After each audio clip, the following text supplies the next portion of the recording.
Okay, and now switch to for the those. luxury. What is that like? Your luxury, we have three models and then customs. So we have a 2,100 square foot with a 24 by 85 foot deep garage. Welcome to Real Siblings, It Ain't Easy, a real estate podcast with the goal to educate, inform, and save their listeners time as they navigate the market and properties in their neighborhoods. Get ready to join real-life siblings and professional real estate advisors, Donna Reed and Eric Seemann, as they discuss how it may be simple, but it ain't always easy. Every time I think about the places I have known, I realize that times have changed. So I'll do what I can to make this house into a home. Yeah, yeah. Everybody, welcome to Real Siblings. It Ain't Easy, a real estate podcast that just ain't typical. I'm Donna, and typically my brother Eric would be here with me, but those of you who listen regularly know that my brother has been sick, and he's not yet at a point where he can do this. So lucky you, you get me and a special guest today.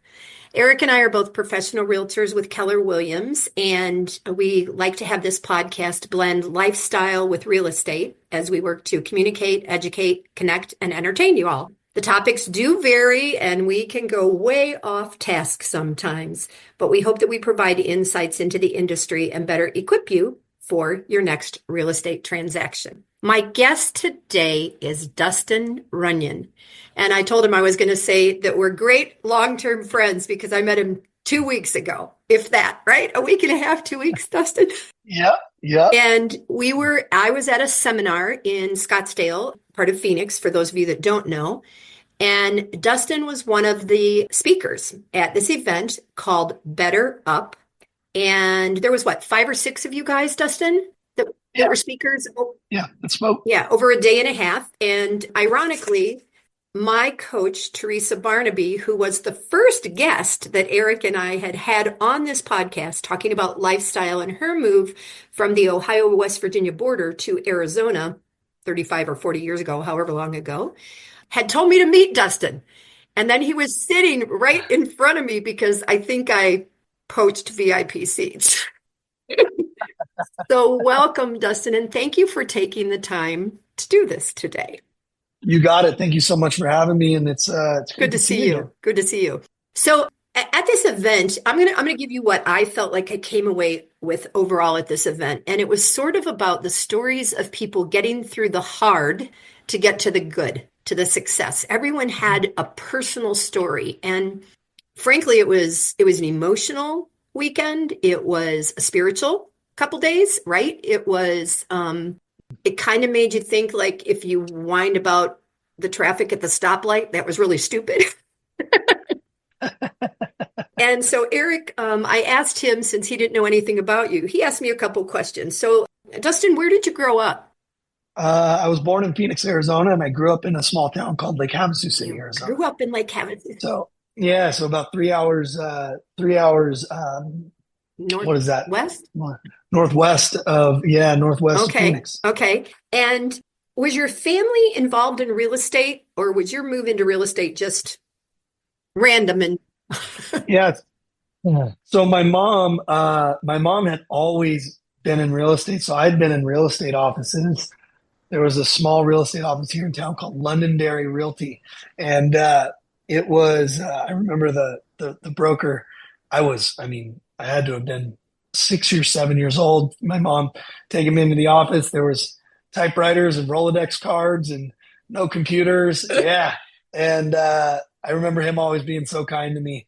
And so real estate was not something I'd always thought of, but it's something that was always my mom was always like a part-time agent and then full-time. Nice. And then she ended up actually owning brokerages. So. Well, it's so funny for you to say Yeah. typewriter, because one of the things that in the book that I wrote, and with the kids who are not much younger than you, I might say, that I work with, I prefer still email because I learned to type really fast on a typewriter, right? Yeah. And I don't do 2 thumbs on a phone, so it's just so interesting. So I know what a Rolodex is, and all of those things. All right. So did you Did you just kind of like morph right into real estate? Did you go away to college? What was that transition like for you?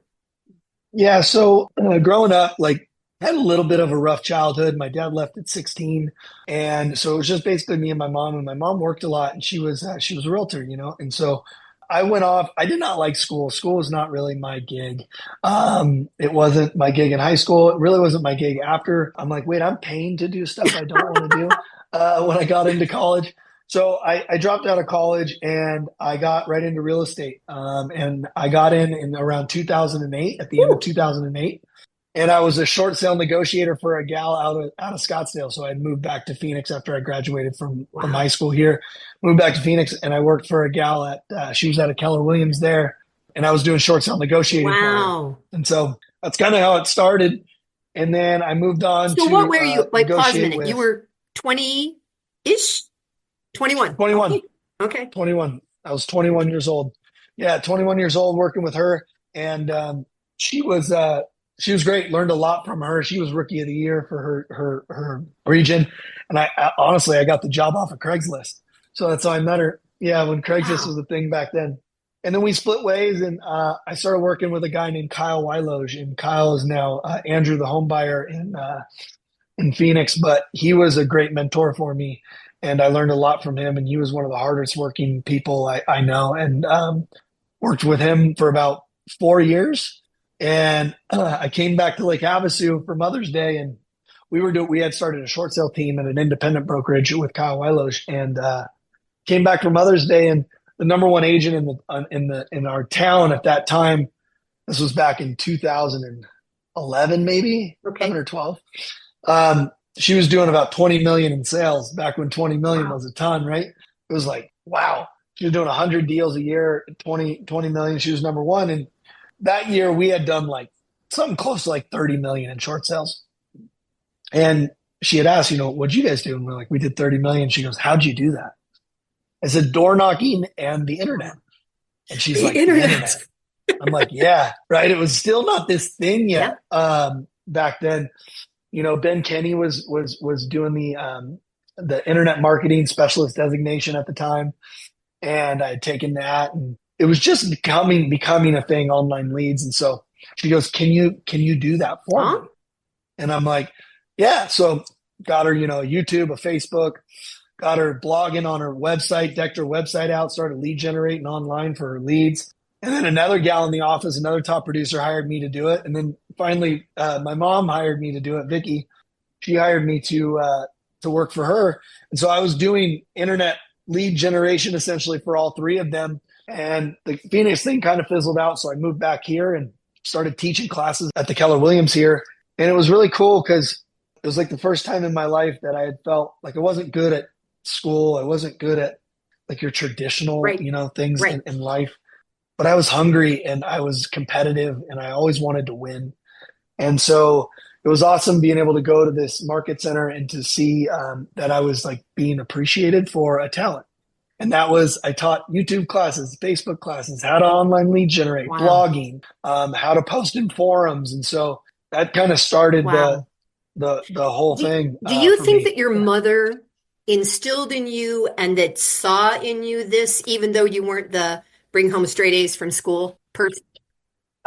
Here's what I would tell you. I think, every mother sees the goodness in her child, but I was not necessarily like, I was 333 out of 335 in my graduating class. I graduated with a 1.6 GPA. I shouldn't laugh. You talk about, when you talk about like going through hell and back, I was lost and I was a bit of a degenerate in my early 20s and my late teens. And so, the thing about your parents is they see every mistake you make. They see every mishap. They see every time you don't tell the truth. They see all of it. And you think that you're getting away with it. Right. Yeah. And so when it came to working with my mom, I had some earning to do.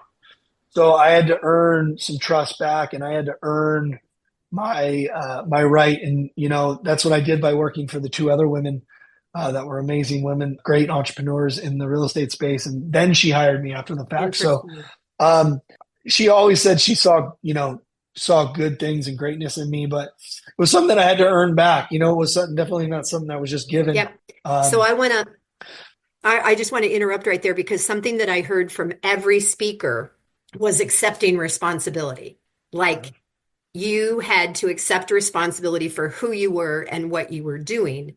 And that seemed to be a theme that I heard from everyone who was up there, like instead of the excuses and stuff like that. So sorry. But fast forward, personal responsibility is your superpower. Playing the victim can feel good in the moment, but it hurts tomorrow. And no matter what you're going through, I have a great friend of mine. Last night he was at the hospital with his daughter, who is on her 28th heart surgery. And he's one of the strongest men I know. And I was talking to his son too, who's another strong man I know. And his son literally texted me. He's like, no playing the victim. We're going to get through this. Like, no matter what, we own it. And so it's your personal power is in your personal responsibility. The second you point the finger at anything or situation, circumstance, event, or person, you lose your power. And so interesting. I played the victim for a long period of my life, and it always ended up in pain. And I'm with ruthless responsibility today. And I didn't have the greatest childhood. Do you require that of your team? Yes.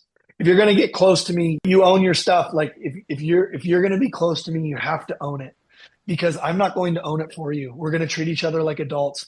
And guess what, Donna, if we went through your story, which I'm sure you shared on your podcast, or we went through mine, or we went through anybody's, every story has issues and problems. Every story has pain. Every story has hell. Everybody's tired at some point, but it's how you respond to life's problems. It's how you respond to life's difficulties. That's what makes the difference in the quality of your life. Yeah, agreed. And so Dustin, I had asked you to change the photo behind you. I put up the little hometown where I grew up. I used to tell people that there was 499 when I wasn't home. My youngest son, who I think might be your age, he can draw our hometown on a bar napkin, and he goes, Mom, there's not that many streets, we talk about it. And then I think about what our lifestyle was in this little town. So I was in school with about 26 kids, but then all the farm towns came together. So then I graduated with 550 or something like that from my school because all the little towns came together.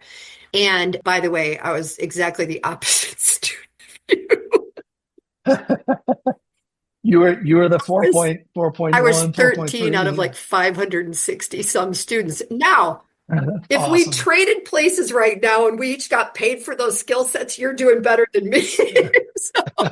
so getting a great grade in German class may or may not have benefited me tremendously.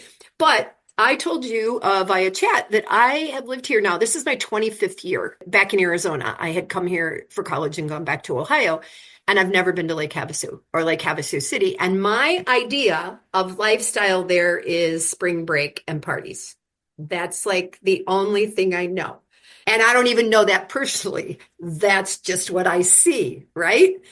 So you have behind you a photo that I asked you to put up because you're building, owning, starting this subdivision, whatever. I'm not sure the right words here. Tell me.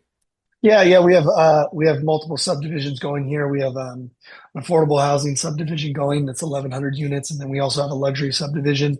One we just finished that was 50 lots, and this next one's 211 lots, and we are the exclusive builder in there, and it's a gated luxury subdivision here in Lake Havasu. But it's funny you bring it up because everyone always thinks it's a party town, and I'm like, maybe 6 times a year it is, but all the rest of the. But the average age here is 57. That's what I was going to ask that because not having been there, and what was the population like roughly when you were growing up compared to now?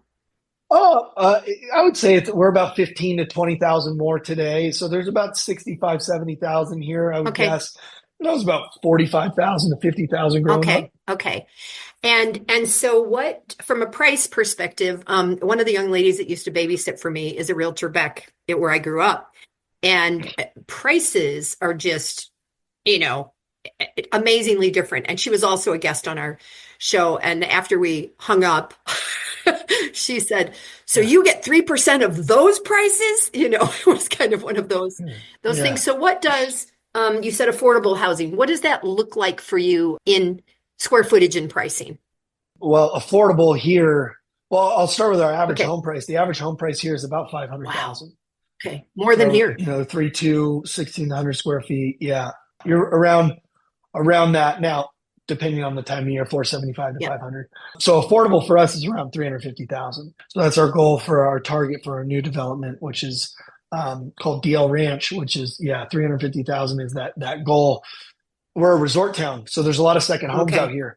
And we get a lot of Californians, we get a lot of snowbirds, we get a lot of people out from Montana and Canada and from Wisconsin and just Totally. all Yeah. all of the snow areas, right? Yeah, and then we get a lot of the Californians in the summer. Okay. And so And you can't be that far. there was Because I've never been to where you are exactly. For me, I would take Interstate 8 to San Diego or 10 into LA. Where are you, like the Californians? Like, what's the most direct route for you to get to California from where you are? so you're going to take to get to California from here, you're going to take the 40. Okay, so you're up by the 40. Okay. Okay. So Okay. you're going to take where a lot of people come in from California is the Orange County Okay. area. Okay. That's where we get a majority of people. Similar values, they have the ocean, they're out by the ocean, they're out by the water, they want to come here. Less traffic, And you have water. less all that. And We yeah. have water. Yeah, we don't. It's really the Yeah, I Colorado know. River that just bellies Yeah, out. Yeah. yeah. No, it's Yeah. interesting to think about that. That 350,000-ish. What's the square footage roughly of those options? Those are about 1,200 square Okay. feet. So they're small, 1,200. So we have three options, which is about 900, 1,200, and Okay. 1,400 Okay. And now switch for to the those. luxury. What is that like? Your luxury, we have three models and then customs. So we have a 2,100 square foot with a 24 by 85 foot deep garage. And there's options. You can get a 100-foot deep garage or a 65 deep Wow. garage, RV garage. Then you have a 2,400 and then a 3,000. Those range anywhere from 1.4 million to 2.4 million. Okay. And then our customs range anywhere from 3 to 4 Okay. million. So the garage is that big. Is that because people are putting boats in there or are they high enough for RVs? But probably boats because of the water. We have more RV garage homes per capita than anywhere in the country. And we have more RV storage per capita than anywhere in the country. So I forget the percentage. It was something like, gosh, we have over there's 60,000, 65,000 people here. And so we have something like 12 or 15,000 RV storage units, Wow. which is insane. Yeah, they're for toys. Yeah. Yeah. Yeah. Our last garage was our next garage on the house we're building right now is 50 by 90. That's like bigger than some of the houses, right? Oh, it's an airport. It's an airplane hangar. It's incredible. Unbelievable. So is And there a they private love it. airport there where people can fly in? Oh, Yep, there's an FBO. A good friend of mine owns Havasu Arizona out here, which okay. is a beautiful spot that you can fly your plane Okay. into. Okay. I told my team leader that we were going to do this today. And I told him I'd never been up there. He goes, yeah, and he says, that Keller Williams office is doing great up there. He goes, you should go up just if for no other reason, to go to the office and see Lake Havasu. So tell me, how did you go from, okay, I'm working with my mom, I'm doing what I'm doing in real estate to now we're building subdivisions, and who's we're? Good question. So I started to become the technology. I was the tech director for Keller at that time. And then the team leader wasn't really working out. And so the ALC had voted me on as the team leader. I ran a team meeting one time. And one thing that I found that I was not naturally good at, but that just fit well was just communication. Like I was a good communicator. I could teach classes well. I spoke fairly well. And that transferred over into, running meetings and running team meetings and running fun team meetings. And then I just got obsessed with personal development. I had someone had given me a book and I'd read it and I'm like, oh my gosh, I got obsessed with why we do what we do, like why humans do what humans do. And that became my obsession of like, wait, I can apply this. I can get better, and getting better makes everybody else better. And it makes my income better. Wow. And just like, I was just so unconscious for so long that I started to get conscious, and, I live by myself, and I read a book a week for an entire year, Wow. and I just got obsessed. And we grew the company from like, I don't know what it was, 40 agents to over 200 plus agents. We launched 2 locations. We started a real estate school, opened up a property management company, Wow. and then honestly, I just wanted something of my own. That was Vicky's, and that was her baby, Mm. and I kind of feel like we had taken it as far as we possibly could together. And I learned so much from her and from Keller Williams and whatnot, but I needed to go out on my own. And so I started my own real estate team from there. We started that in 2018. Wow. And last year we did almost 600 transactions over well over 200 million in sales. And while we were building the team, a friend of mine that I'd gone to high school with, who did excavation. So he was grading all of these giant developments that were happening out here. And he was also doing the underground, the water utilities and electric. And another friend of mine, one of my best friends, Stephanie Wu, who's now Dr. Wu, who's an optometrist, her husband, Britt Wolf, was the engineer on all of these. Oh my gosh. So he was the civil, and I was selling all of the development. Advantage to staying around people through the years. Yes. So he calls me one day. He's like, "Hey man, can we meet up?" I'm like, "Sure." He goes, "Hey man, you're selling all these. I'm grading all these. Like, we should just do this together." And so that's when I was like, "Well, we should probably reach out to Britt, because Britt's an engineer, a civil." And so us 3 partnered. Wow. And we did a 5-acre parcel with 4 lots on it, mini subdivision. Then we did a 52-acre one. And then we did a 190-acre one, and then we did another 190 plus acre one, and now we're going after a 640-acre development. So I can't even imagine.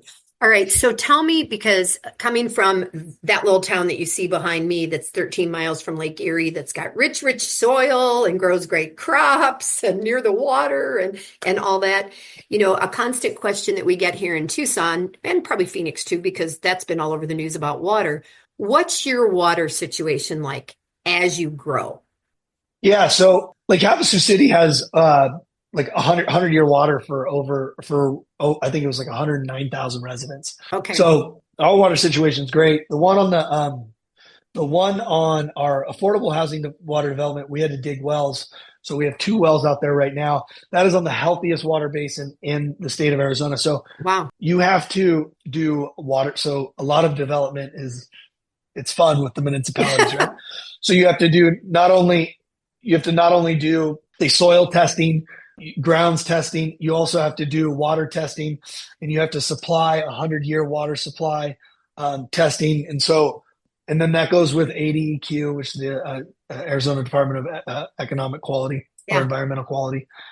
So yeah, our water situation, lucky for us, we're lucky here where we're located to have a great water source. Have hit a great basin on that water basin it's in Havasu. That's awesome. Heights. One of the things that, based on what's happening with the climate and with everybody everywhere, like the snow in Destin, Florida, and I just, watching things, we don't seem to get in Tucson, the haboob, the dust and stuff that comes through Phoenix sometimes. Do you get that, like big dust storms there at all, or are you pretty guarded from that? We get monsoons that last 30 minutes. Okay, that's kind of us, and it could be across town or across the street, but not in my neighborhood. Is that what yours are like? Yeah. Oh yeah, it's wild. Yeah, it's so wild. I mean, you can have 4 or 5 feet of water in a wash really quick. Yeah, that's one of the things that move in here. Incredible. That it took some getting used to, and the parts of the old parts of town. I often think when it was my ex-husband's grandparents were here when the town had 16,000 people, and so I'm like, yeah, they never planned on 2 million people in the desert. It's part of the reason that the roads didn't connect. It's part of the reason that, because these places came together. I don't know if you have that, but, a road changes name because over here, it was over here before, and then it was here, and now they meet, weird.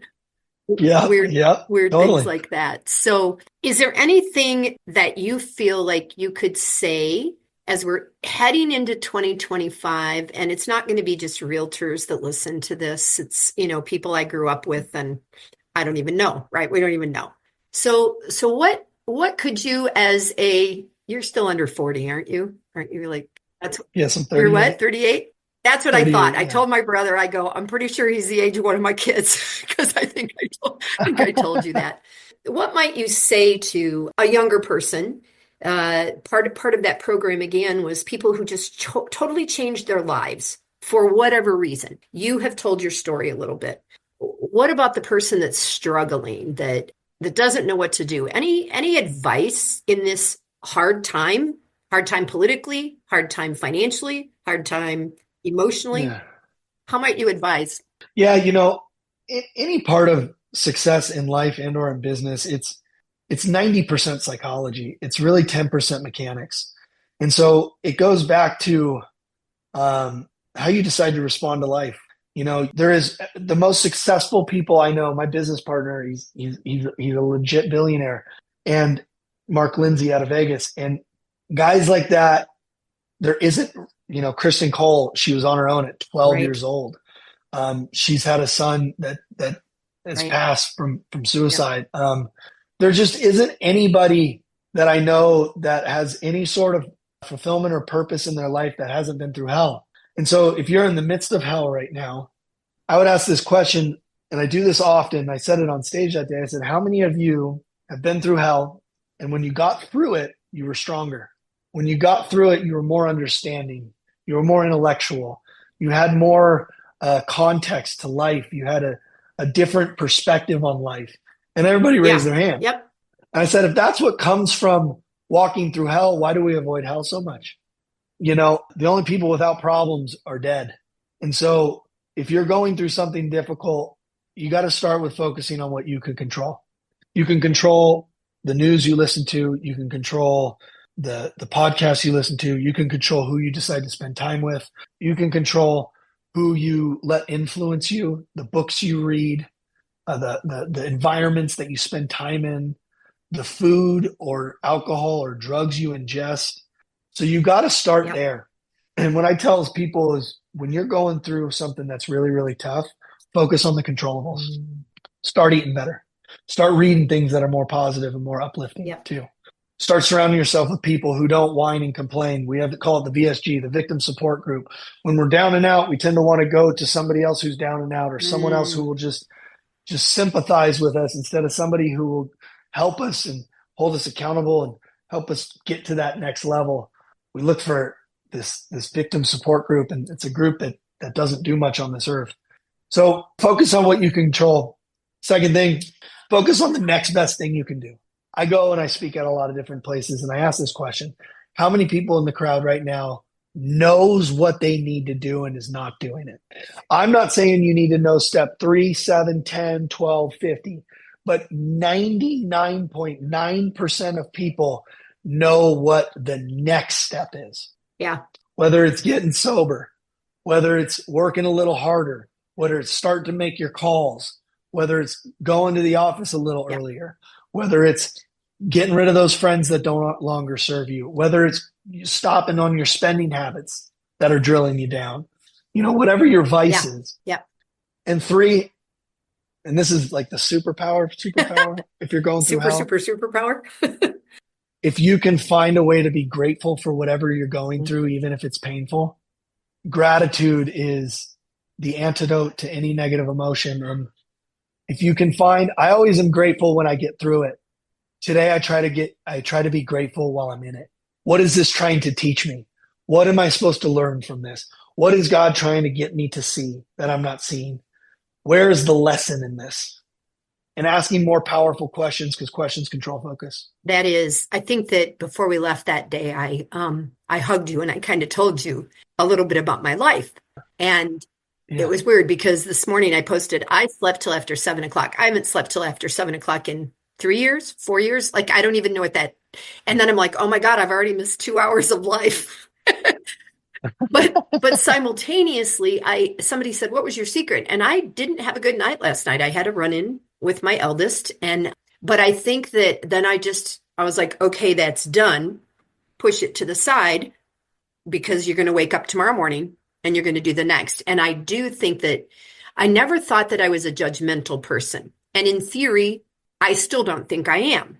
However, I think that we all, the same way we look at someone, I tell my nephew, he's got gauged ears this big. I'm like, if you weren't my nephew, I just think you were nuts. And I still kind of do. But I don't make judgments anymore because we don't know what the backstory is. We don't know the rest of the life.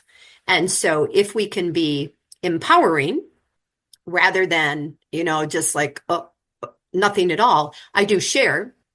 People know my story. It isn't like they don't. And I think that's one of the things that was great about Better Up. I think people saw the real part of other people's lives as compared to this pedestal that we think we put people on as if nothing has ever gone wrong in their life, So. Yeah, it's just not, if you're over 30, you've been kicked in the teeth by life. Yeah. And the difference in the quality is how you decide to respond. Yeah. So many of us are so emotionally reactive and so emotionally charged and get offended so easily and life's happening to them, and they play the victim and it's, I played that for a while and it doesn't work. My dad left at 16. I didn't talk to him until he was 30. He died 4 or 5 years ago at 58 years old. I didn't have the greatest upbringing with him. And you know what? I blamed him for so long and was he the greatest guy? No. But first you get to a point to where you're like, you know what? It's not my fault that my dad was not a great dad, but it is my responsibility to heal and grow from it. It is my responsibility to take control of my life. I can sit here and blame him till I'm 50 and people do that. Mm-hmm. Yeah. Yeah. But blame a spouse, blame a parent, blame a mom, blame a friend, blame an event. Yeah. And there's other people that it's what fuels them. That's true too. To me, it's I'm good at like playing a 33 or a 45 record just over and over and over and over and over again. It's like breakthrough. Those records, those are before you. Oh, I got a record. You got a record player? I love it. Yeah. Oh yeah. All right.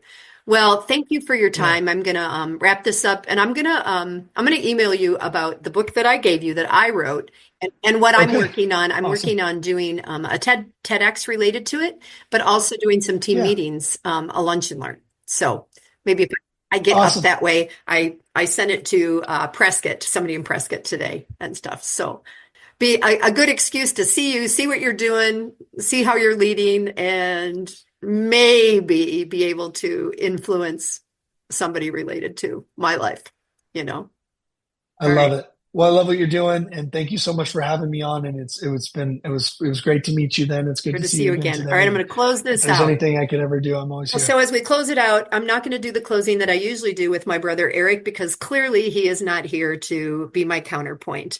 I hope that you learned a little bit today, not just about houses, but about lifestyle, where we live, how we live, dollar amounts, what we choose, and how we can continue to learn and grow every day.